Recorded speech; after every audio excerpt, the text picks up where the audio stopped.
From New York City, the makers of Clippercraft clothes for men and 1,036 leading retail stores from coast to coast present the world's most famous detective, Sherlock Holmes.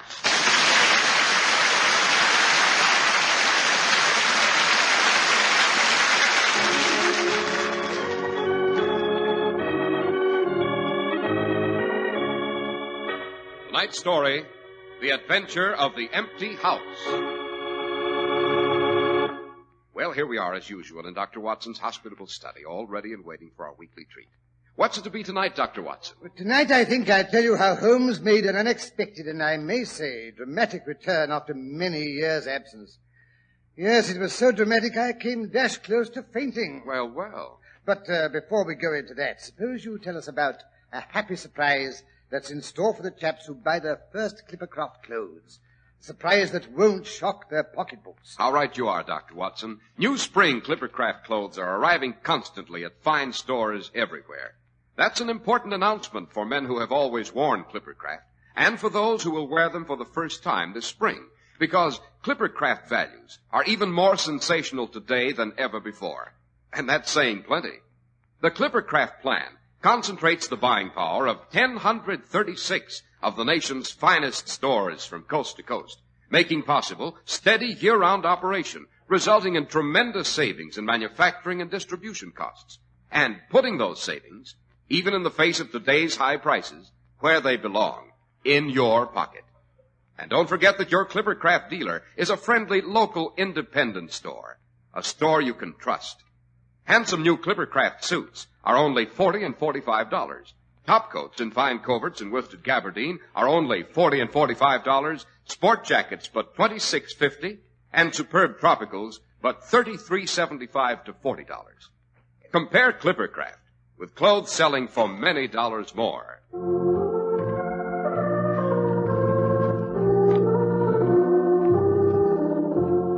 And now, Dr. Watson, to get back to Mr. Holmes' dramatic reappearance. Right.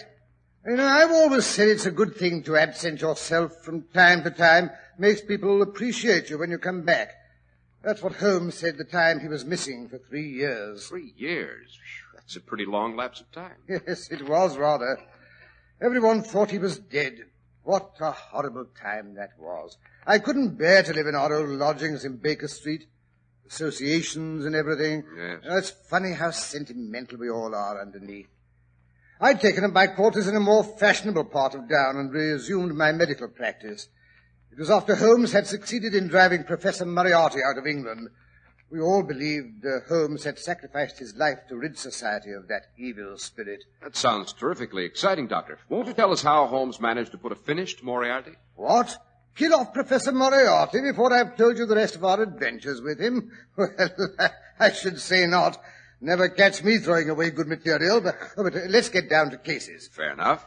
Very well. It was in the spring of the year 1894, when all of London, the fashionable world in particular, was dismayed by the death under most unusual circumstances of the Honourable Ronald Adair.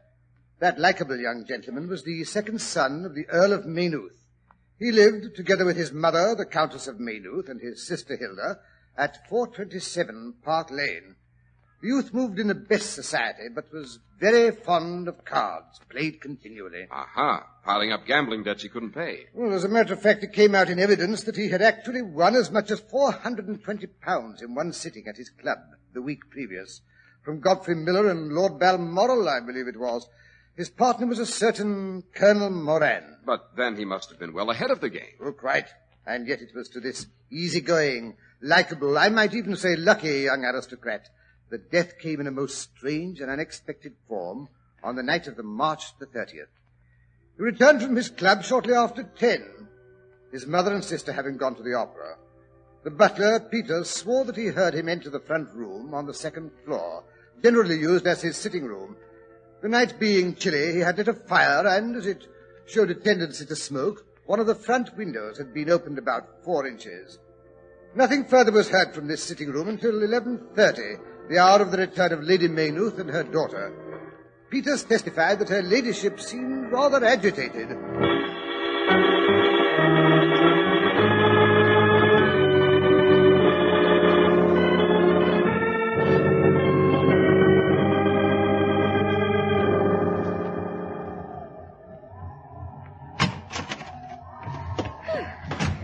gracious, Hilda. I declare I'm chilled to the bone. Oh, sorry, Mama. Oh, Peters, will you help me with my carriage boots? Certainly, milady. You've returned so early. I trust the opera was not a disappointment. Oh, no, indeed, Peters. It was heavenly. Only Mama can never bear to stay for the death scenes at the end. So depressing, I always think. Why, Mama, I've always thought Carmen was terribly gay. Just because he knifes her in the last scene doesn't No, I know, but so primitive, so brutal. And that bit in the gypsy camp, where Carmen keeps turning up the ace of spades, the card of death. I had the queerest foreboding during that scene, as though Ronnie needed me. Oh, dear, I do wish he wouldn't play whist so often. I'm sure it's not good for him. A boy his age should have other interests. I wish I could get that ace of spades out of my mind. I can't help feeling it means something. Oh, nonsense, Mama. You've just given yourself another case of the fidgets. It's the English climate that's depressing you, that's all. One day of sunshine and you'll be as gay as a lark. I'm sure I hope so. Oh, dear, listen to that wind. Fog and rain, rain and fog. Peters, has Mr. Ronald come in yet? Yes, milady. Over an hour ago. He's upstairs in his sitting room. Well, thank heaven for that. I think I'll just go up and say good night to him. That's right, Mama. Make sure he isn't sitting in a draught. Hilda, really? I declare I don't know what children are coming to nowadays. No respect for their parents. Good night, darling. And you're not to sit up till all hours, mind. No, Mama. Really, I don't know how young girls nowadays expect to keep their looks if they never go to bed. Oh, dear, that wind, it's so eerie. Ronnie? Ronnie, dear, it's Mother. Why, it's locked. The door's locked. Ronnie, are you all right? Ronnie! What's the matter? Ronnie, he's locked himself in. He doesn't answer. Peters! Hilda! Oh, come quickly, I'm afraid. Okay, Mother. Oh, Ronnie! Ronnie! Why don't you answer? No, don't worry, milady. It's all right, Mother. He's probably fallen asleep. Ronnie! Oh, Hilda, I'm frightened. Peters, can't you break the door down? I can try, milady. Here, let me help. Now then, both together.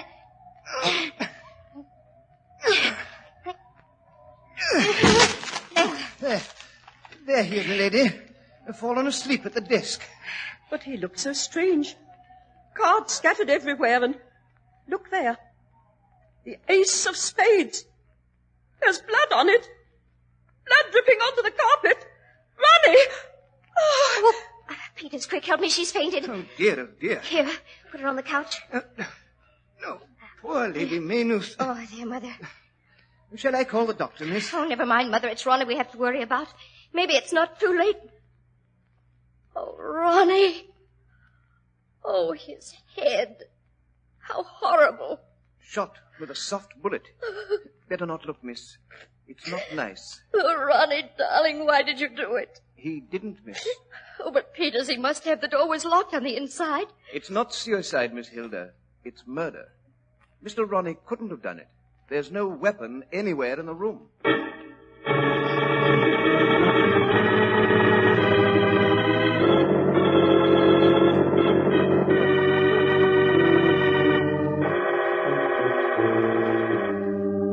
But look here, Dr. Watson. Ronald Adair was in the second-story sitting room with the door locked on the inside. Exactly, Mr. Harris. Furthermore, he was in the room alone. Yes, but if someone else shot him, how is that possible? That's what puzzled the authorities. No one could have climbed up to the open window without leaving traces of some sort.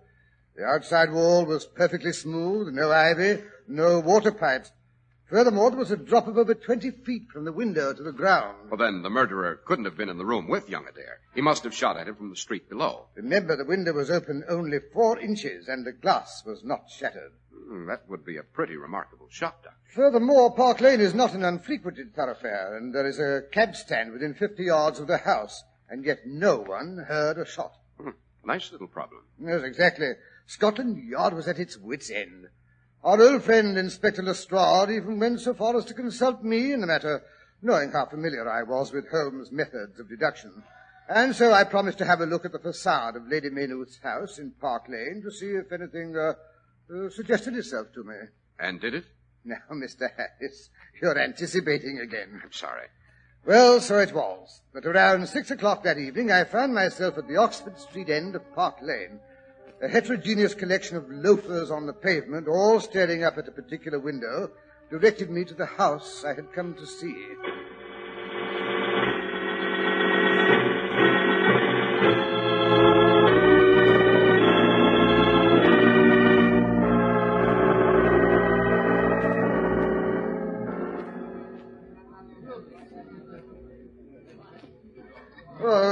Good evening, Constable. Good evening, Dr. Watson, sir. I was told you might be dropping around for a look at the scene of crime. Yes, nice little crowd you've collected here. Yes, sir. Nothing like a good murder to bring him out of their owls. Look at that old codger up there with the white whiskers, pushing his way up to the front. But he ain't been out of doors for months. Looks fair dusty, he does. Oh, you mean the bibliophile. The what, sir? Book lover. Oh. Notice the titles of the volumes under his arm. Say, let's have a look. Origin of Tree Worship, Sign Language of the Druids, Life in Early Crete. Evidently collects obscure volumes, either as a trade or a hobby. Well, I never would have noticed. I'll hand it to you, Dr. Watson. You're almost as good with your deductions as Mr. Sherlock Holmes himself. Elementary, my dear Constable, elementary. Poor old fellow. He's got a bad cough. Lung condition, probably. Well, there doesn't seem to be anything much to discover. No possible way of scaling the front of the building from below. How about the roof? Could he have come across from another building? No, sir. Inspector Lestrade looked into that first thing. Roof's all divided off with iron bars. Spikes on them. About as easy to break into as the Bank of England. Well, may as well be getting on home. Yes, I dare say even Holmes couldn't solve this. Here's look where you're going, you clumsy fool. Oh, I say, I'm terribly sorry. I hope you're not hurt. Who cares about me? It's my books that matter. Struck them right out of my hand. There they are, lying all over the road. Mud on their covers. Oh, please, let me pick them up. No, you don't. And don't you touch them. You've done enough damage already. Mercy on us. Such a mess. Nobody appreciates good books nowadays. Well, at least let me apologize. I'm really go away, Dada. Don't bother me. Can't you see I'm busy? Go home, can't you? You're no use standing around here. Well, maybe he's right. Good night, Constable. Good night, Doctor. Lestrade knows where to find me in case he wants me.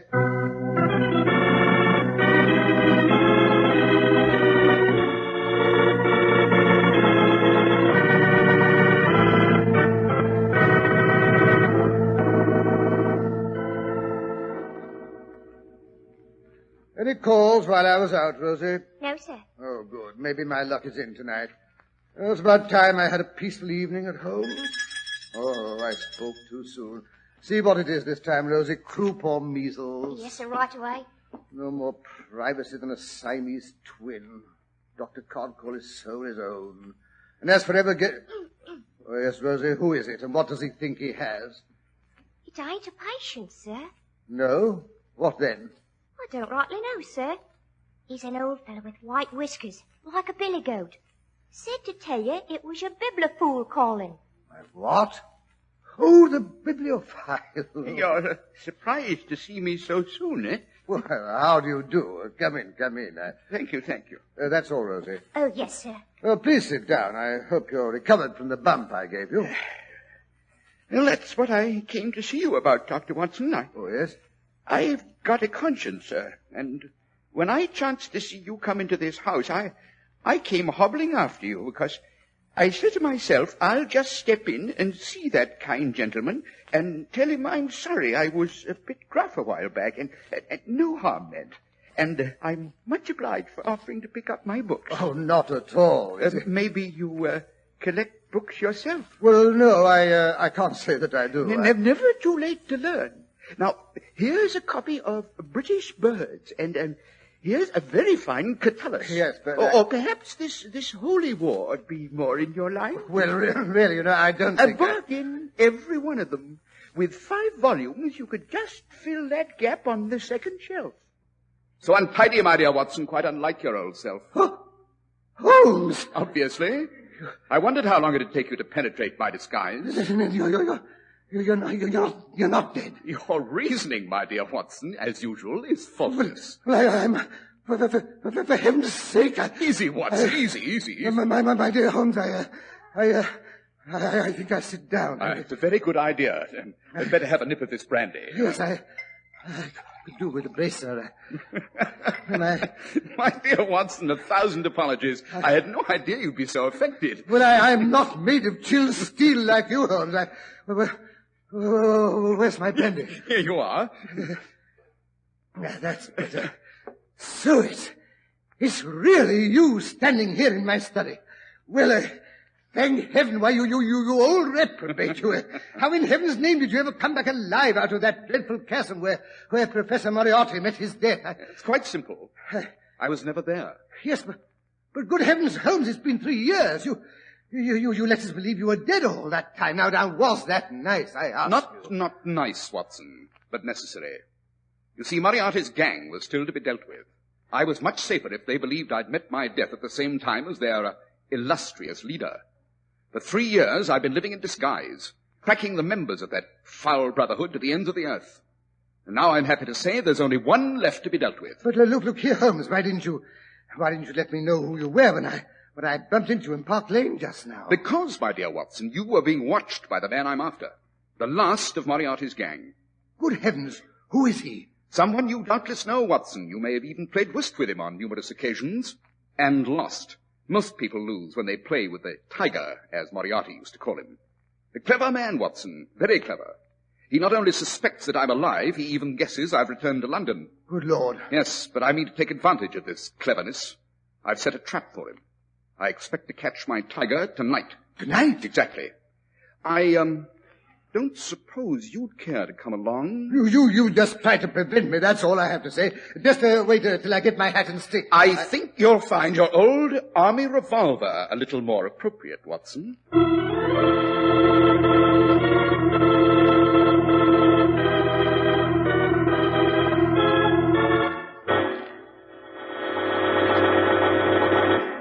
And now, while Sherlock Holmes and Dr. Watson start tracking one of London's master criminals, suppose we tell you how to track down one of the most satisfactory bargains in the clothing business. Clippercraft concentrates on delivering exactly what you want in your clothes at remarkably low prices for such fine quality. You want long wear? Well, examine the rich, staunchly woven Clippercraft fabrics. You want comfort? You get it in Clippercraft through the most skillful designing experience can bring you. And you want the smartness your friends will admire? Clippercraft brings you all three. Smart styling, long wear, solid comfort at unbelievably modest prices. It's the result of the unique Clippercraft plan, concentrating the buying power of 1,036 of the nation's finest stores from coast to coast, and bringing you amazingly fine suits at only $40 and $45. Top coats in fine coverts and worsted gabardine for only $40 and $45. Sport jackets for only $26.50, and smart tropicals at only $33.75 to $40. Yes, selling expensive clothes at inexpensive low prices at the nation's finest stores is the great big idea behind the Clippercraft plan. That's why men who know insist on Clippercraft clothes. So be sure to visit the Clippercraft store in your city. These leading stores in the metropolitan area are proud to add their names to Clippercraft in your suits, top coats, and sport jackets and tropicals. In Manhattan, John Wanamaker Men's Stores, Broadway at 8th and 67 Liberty Street. Saks 34th, Broadway at 34th. In Brooklyn, Abraham and Strauss. In Newark, New Jersey, Boulevard Men's Shop, Kresge Newark. And in Jamaica, the B&B Clothes Shop, 16408 Jamaica Avenue.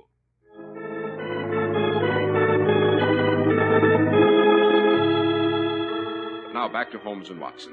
We find them slinking down a dark and sinister little alleyway.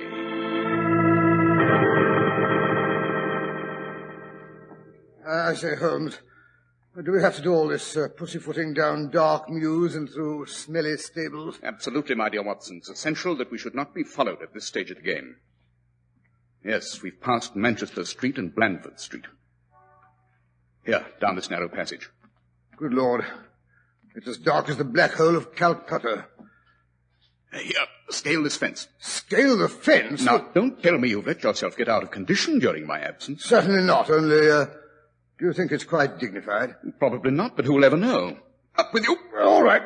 Little better.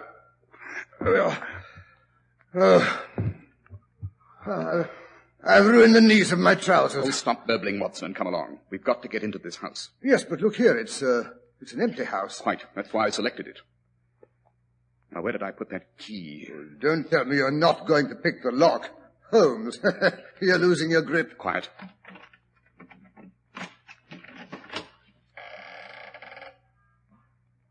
Come in. Easy does it. Shut the door after you. Gently, my dear Watson. Gently. Well, I'm doing my best. It was a draft. Well, now what? Come along upstairs.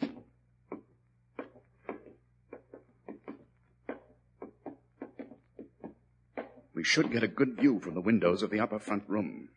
You know, Holmes, there's something spooky about an empty house. Strange noises, boards squeaking. Easy. We turn a corner here. Are you with me? Oh, absolutely.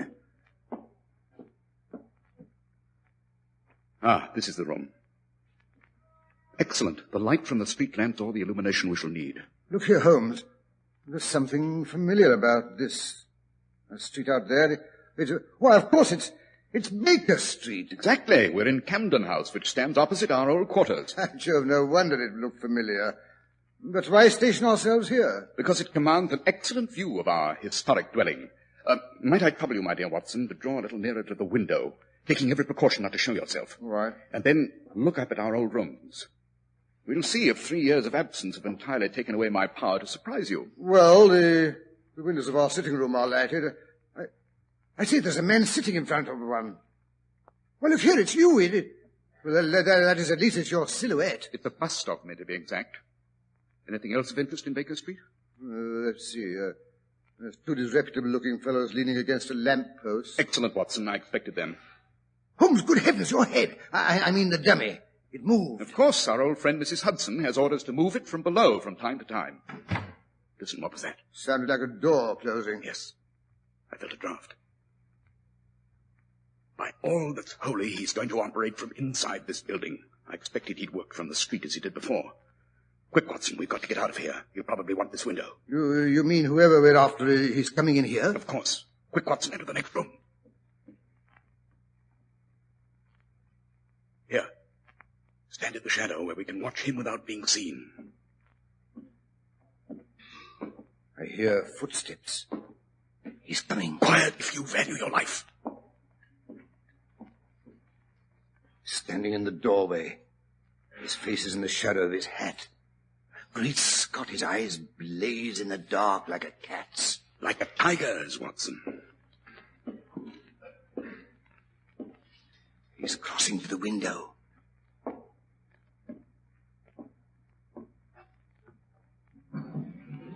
He's raising the window. Not very far, Watson. That won't be necessary. His stick. His walking stick. Why is he pointing it out of the window? It's a gun, Watson. Devilish invention. Doesn't make a sound. He's going to take a shot at my silhouette. When we hear the window across the street crash, we know he's fired. He's aiming. Get him, Watson! Get him! Here! I've got him! Don't move, you want... You thought you had me. Well, not before I squeeze the life out of you. Oh, no, you don't! Watson, are you all right? I knocked him out. Absolutely.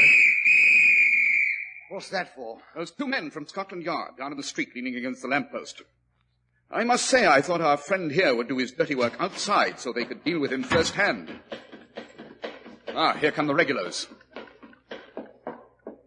Well, if it isn't Lestrade. You bet it is. It took the job myself. And maybe we weren't glad to get your message at Scotland Yard half an hour ago. Although I must say we've done pretty well down there in your absence. Really? Solved the Ronald Adair mystery yet? Oh, well, that is... Our sleeping beauty seems to be coming too. Gentlemen, allow me to present Colonel Sebastian Moran, late of Her Majesty's Indian Army. I believe I'm correct, Colonel, in saying that your bag of tigers still remains unrivaled. You go to blazes. Yes, a remarkable shot. You and your air gun were invaluable to the late Professor Moriarty, eh? I might have known that wasn't you in the window. Quite. I'm surprised that such a simple stratagem could deceive so old a shikar. What do you mean by that? How often, Colonel, have you tethered a goat to a tree, lain above it with your rifle, and waited for the bait to attract your tiger? This empty house is my tree. You are my tiger. The only difference being that I did not care to be the goat myself. Take him away, Lestrade. Just a moment. You can't arrest me for taking a shot at a dummy, not even if it's the dummy of Sherlock Holmes. That's quite right. I arrest you for the murder of the Honorable Ronald Adair, because you are the only man alive capable of shooting a man through the slightly opened window from the street below without being heard. A truly remarkable shot, Colonel. A bit too remarkable. That's how I knew you were the murderer. Now come along, you. Frank, bring that stick along. Right, sir. We'll need it as evidence. Well, Watson, what do you say? Shall we step across the street to our old quarters? Right-ho. I think you'll find everything just as it used to be, and I'm sure Mrs. Hudson is anxiously awaiting us with sandwiches and a steaming pot of coffee. Ah. You see, I remember your weakness. My weakness? I like that.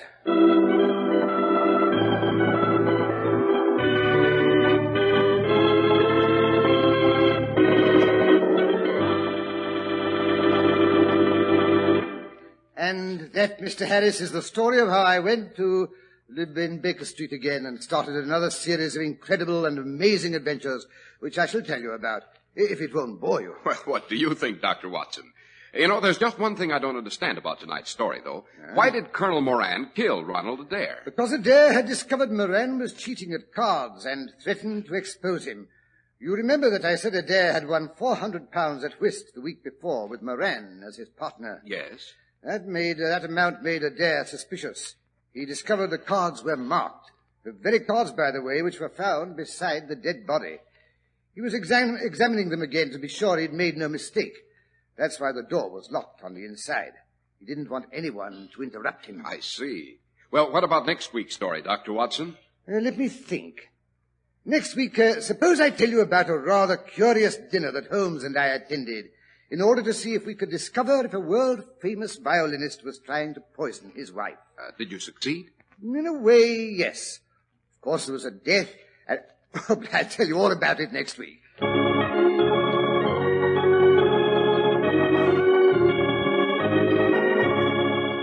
The makers of Clipper Craft Clothes and 1,036 leading stores from coast to coast have brought you another in the new series of broadcasts featuring the world's most famous detective, Sherlock Holmes. Our stories are based upon the character of Sherlock Holmes, created by Sir Arthur Conan Doyle. Sherlock Holmes is played by John Stanley, Dr. Watson by Alfred Shirley, and the dramatizations are by Edith Meiser. Sherlock Holmes is produced and directed by Basil Lochran, with special music by Albert Berman.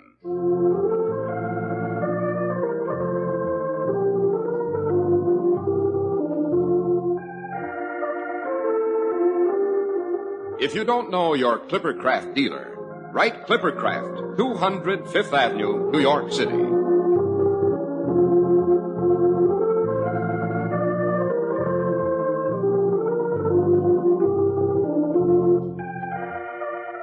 Be sure to listen next Sunday to Sherlock Holmes in The Case of the Very Best Butter.